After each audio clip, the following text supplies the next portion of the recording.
এই হলো সেই ডক্টর ওয়াজেদ মিয়ার মাটির ঘর।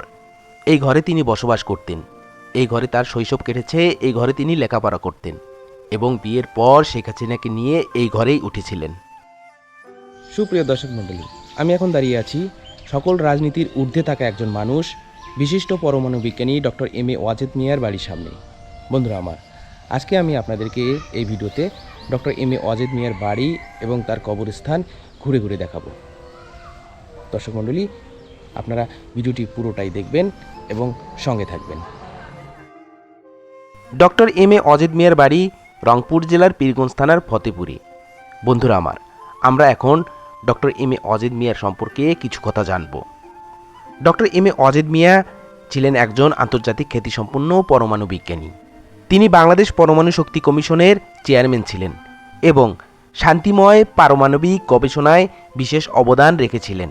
ব্যক্তিগত জীবনে তিনি অত্যন্ত সৎ, সাদাসিধে এবং ক্ষমতার মোহমুক্ত মানুষ হিসেবে পরিচিত ছিলেন।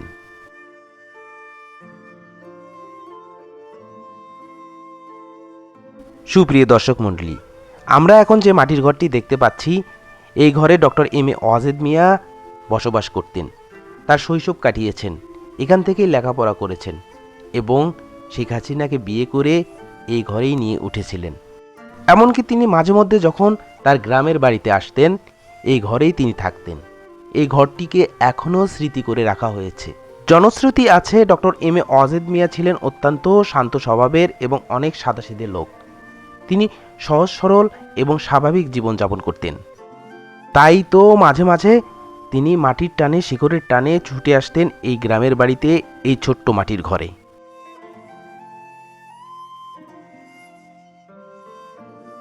বন্ধুরা, আমি এখন দাঁড়িয়ে আছি ডক্টর এম এ ওয়াজেদ মিয়ার কবরের সামনে। কবরের ঠিক সামনে একটি নাম ফলক দেওয়া আছে। নাম ফলকে লেখা আছে মরহুম doctor M A Wazed Miah, ওনার ডাকনাম ছিল সুধা মিয়া, পিতা মরহুম আব্দুল কাদের মিয়া, জন্ম তারিখ 16 ফেব্রুয়ারি 1942 এবং মৃত্যু তারিখ 9 মে 2009। বন্ধুরা, এটি হচ্ছে ডক্টর এম এ ওয়াজেদ মিয়ার পারিবারিক কবরস্থান। এটি হচ্ছে ডক্টর এম এ ওয়াজেদ মিয়ার কবর, আর তার পাশে আছে তার পরিবারের সদস্যদের কবর। আর পুরো পারিবারিক কবরস্থানটি আপনারা দেখতে পাচ্ছেন।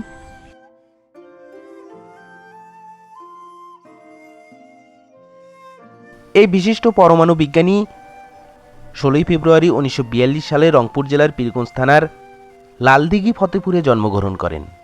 ডাকনাম ছিল সুধা মিয়া।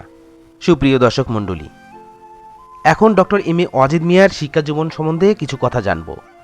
তিনি ঢাকা বিশ্ববিদ্যালয় থেকে পদার্থবিজ্ঞানে এমএসসি এবং 1967 সালে ইংল্যান্ডের ডারহাম ইউনিভার্সিটি থেকে পদার্থবিজ্ঞানে ডক্টরেট ডিগ্রি অর্জন করেন। রংপুরের পীরগঞ্জ উপজেলার ফতেপুর গ্রামে জন্ম নেয়া ডক্টর ওয়াজেদ মিয়া 1952 সালে রংপুর জেলা স্কুলে 7ম শ্রেণীতে ভর্তি হন এবং 1956 সালে প্রথম বিভাগে মেট্রিক পাশ করেন। এরপর 1958 সালে রাজশাহী সরকারি কলেজ থেকে বিজ্ঞান বিভাগে উচ্চ মাধ্যমিক পরীক্ষায় প্রথম বিভাগে দ্বিতীয় স্থান অর্জন করেন। সুপ্রিয় দর্শক মণ্ডলী, doctor M A Wazed Miah কেবল একজন পরমাণু বিজ্ঞানীই ছিলেন না, বরং তিনি ছিলেন সততা ও বিনয়ী জীবনের এক উজ্জ্বল দৃষ্টান্ত। বাংলাদেশের বিজ্ঞান চর্চা এবং আণবিক শক্তি গবেষণায় তার অবদান এদেশের মানুষ চিরকাল স্মরণ রাখবে। Doctor M A Wazed Miah ক্ষমতার কেন্দ্রে থেকেও সারা জীবন সাদামাটা জীবনযাপন করে গেছেন। ডক্টর ওয়াজেদ মিয়া 1982 সালে ফান্ডামেন্টাল অব ইলেকট্রোম্যাগনেটিক্স নামে একটি বই রচনা করেন। এছাড়া 1995 সালে elementary nuclear and reactor physics নামে আরেকটি বই রচনা করেন। এছাড়া আর অনেক বই রচনা করেন তিনি ফিজিক্স সম্পর্কে।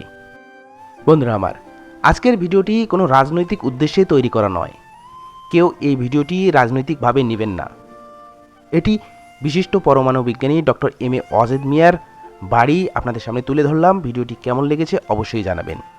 ভিডিওটি ভালো লাগলে লাইক, কমেন্ট ও শেয়ার করবেন। ফেসবুক পেজ থেকে দেখে থাকলে পেজটিকে ফলো দিয়ে দিবেন এবং ইউটিউব চ্যানেল থেকে দেখে থাকলে চ্যানেলটিকে সাবস্ক্রাইব করে দিবেন।